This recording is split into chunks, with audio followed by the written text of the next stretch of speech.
Welcome back everybody to Forza Motorsport 6, and today we're taking a look at the Turn 10 Summer Car Pack. Now this most likely is going to be the last car pack of this game since Forza Horizon 3 is out next month. But yeah, this is a pretty decent car pack, and it starts out with a 2016 Abarth 695 Biposto. I think I'm saying that right. But yeah, it's a lightweight version of the normal Fiat 500, but also has more power as well, and as you can see by the stats, it's pretty decent. And yeah, 186 horsepower, 183 pounds-feet of torque from its 1.4 litre inline-4 turbocharged engine, and it weighs 2,198 pounds. So yeah, that's a pretty well light, and is certainly a car I'm going to be reviewing.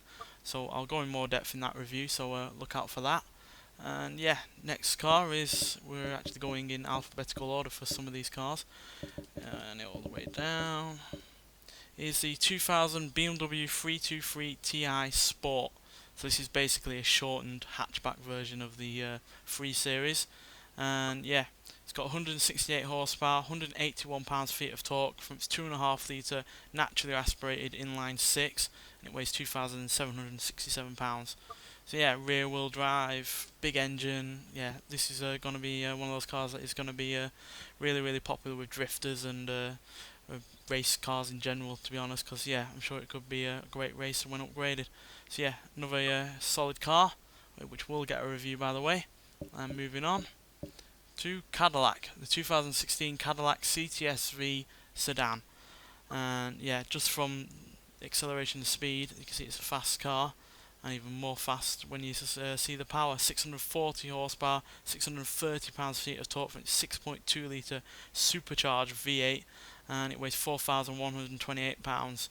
So yeah, once again, America comes out with a hugely powerful car, along the lines of the Dodge Charger SRT Hellcat, but obviously this has less power.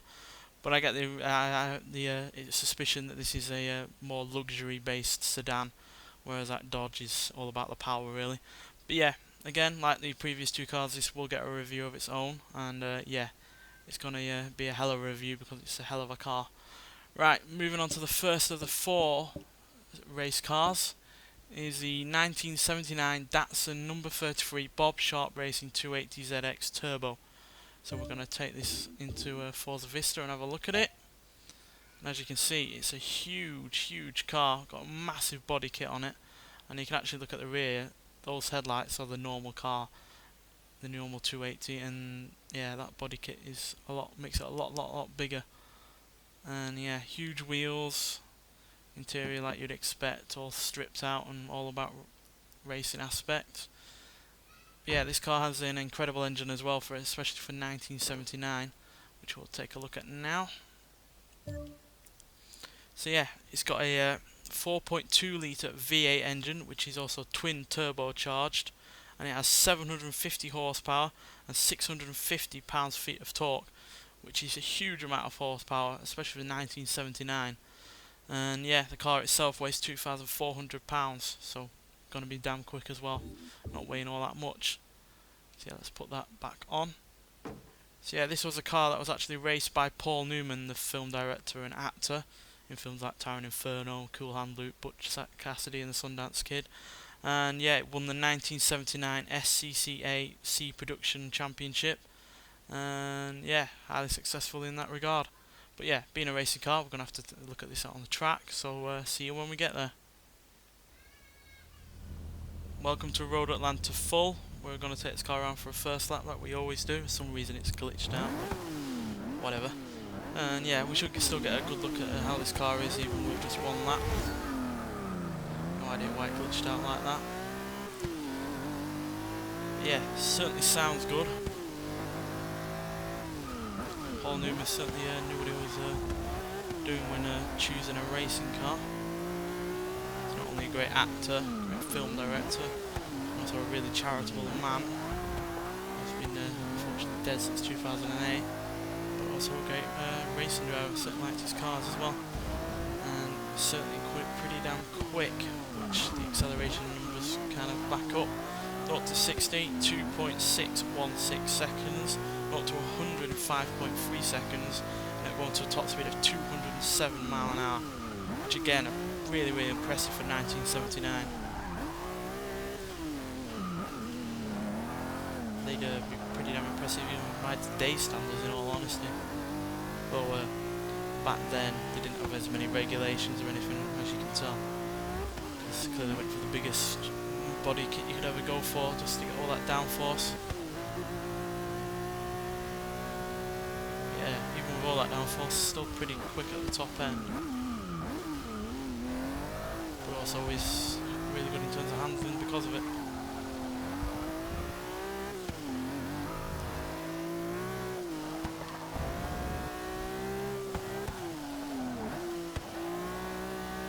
So there we go. The newest Datsun is also the only race car from Datsun, which, yeah, I would like more from them, because there are other cars from them before they turn into Nissan that are also really rather good.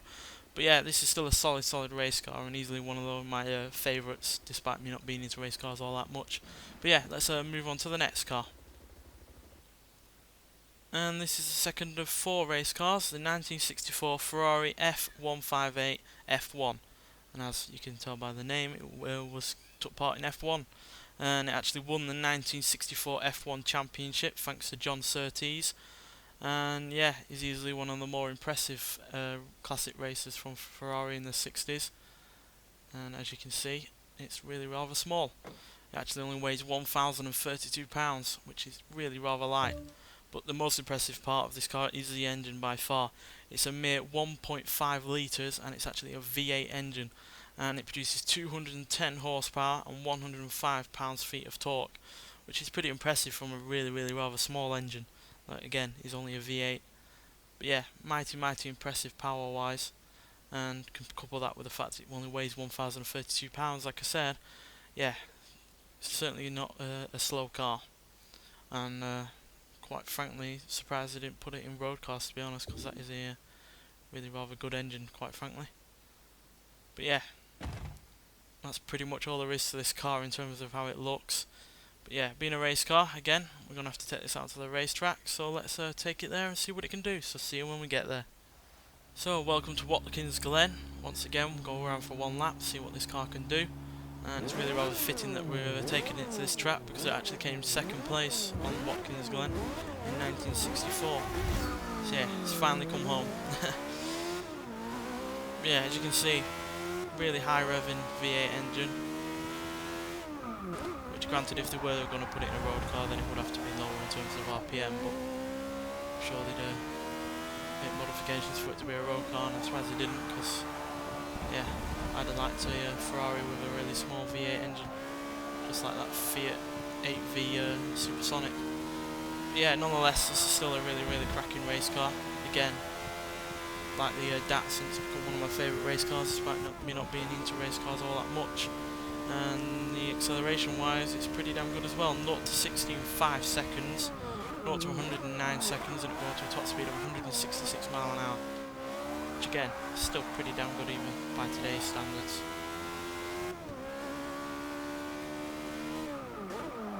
That V8 sounds absolutely amazing. Right, it's pretty good, decent handling wise as well.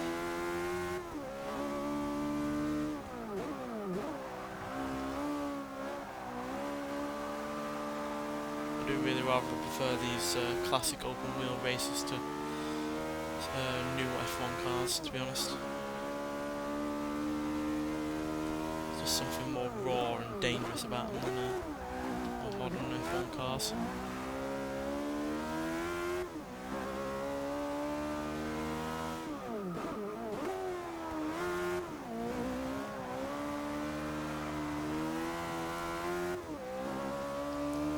Being an F1 champion, despite the fact that this V8 was all new at the time, which obviously meant that Ferrari put a lot of faith in that engine, it was also really good as well.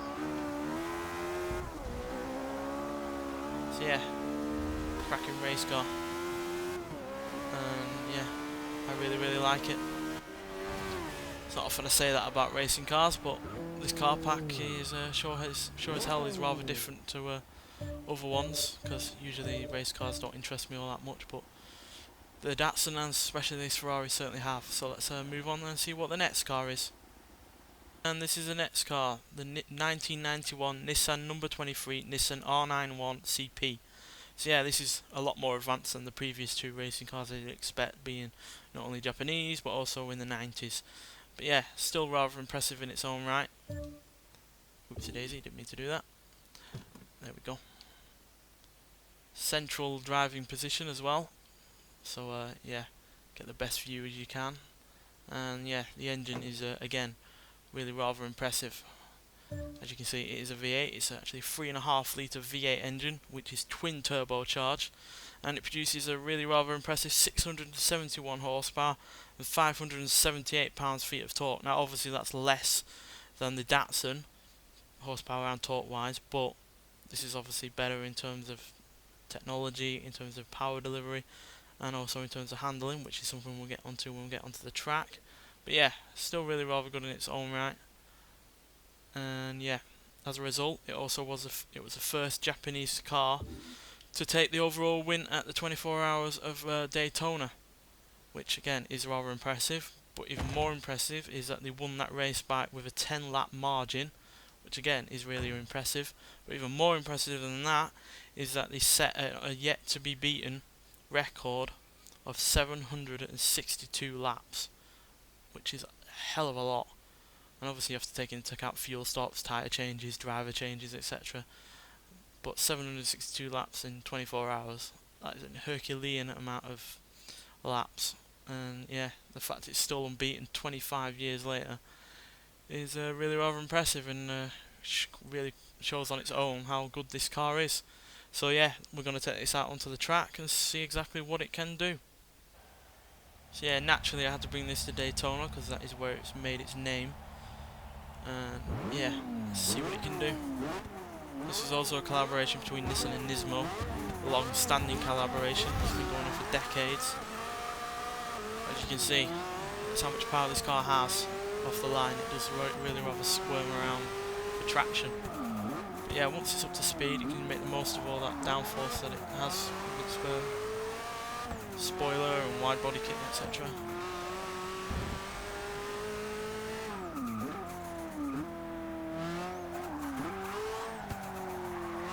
Yeah, again, this is a really rather impressive race car, which, like I said, is shown just by how the record that it still has after 25 years. Oh dear, turning too soon there.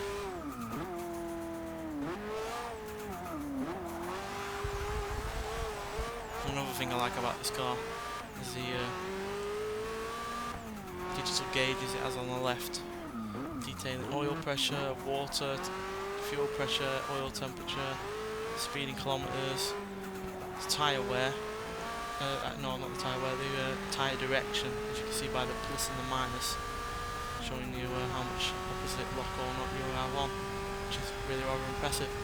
But yeah, in terms of acceleration, this car can do 0 to 60 in 2.8 seconds and 0 to 105.9 seconds, going on to a top speed of 180 mile an hour, which again, it's not a massive top speed, but considering how much downforce this car has, it's still really rather impressive.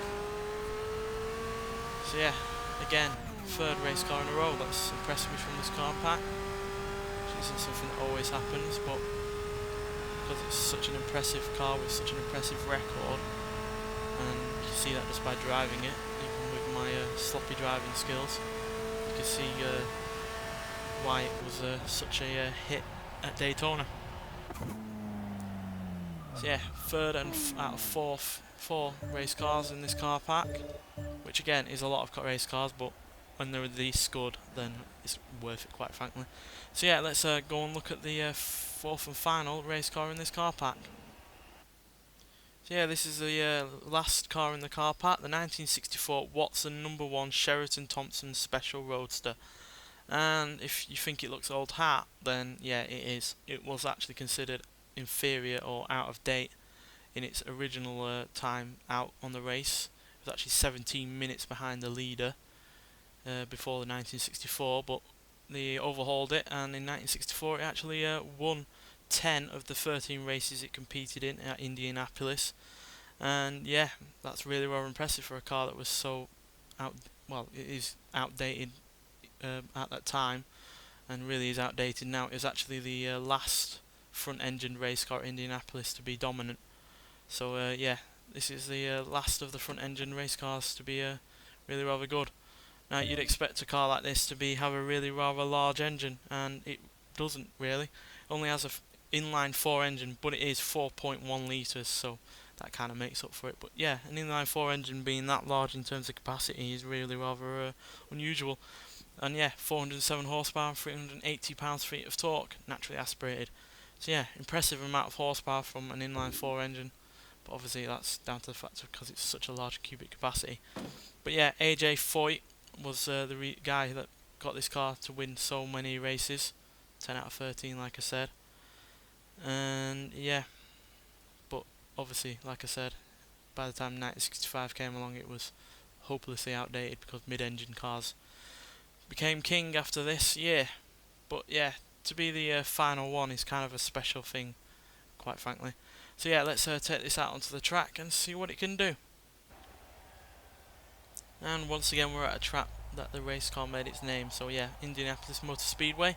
So obviously this isn't the version that AJ Foyt would have gone around, but because you see obviously the updated version. But nonetheless, it's still Indianapolis. So yeah, should be a treat to drive this round. Only actually has a 2-speed gearbox, but yeah, doesn't stop it being quick, which again are outlined by the acceleration times. Which I'll tell you when I get around this corner, because this car isn't the easiest things in the world to drive. Because like I said, it was outdated at the time. The best in terms of race cars. But yeah, nonetheless, 0 to 60 in 3.070 seconds. 0 to 106.610 seconds. It goes to a top speed of 179 mile an hour. Which is pretty quick for a car that, again, was considered outdated and only has a 2-speed gearbox. But it can make the most of all that 407 horsepower, thanks to the fact it only weighs 1,472 pounds, which is pretty light. Yeah, brakes aren't the best, despite the fact that the ratings on this game say it's 5.3, but they feel a lot less than that.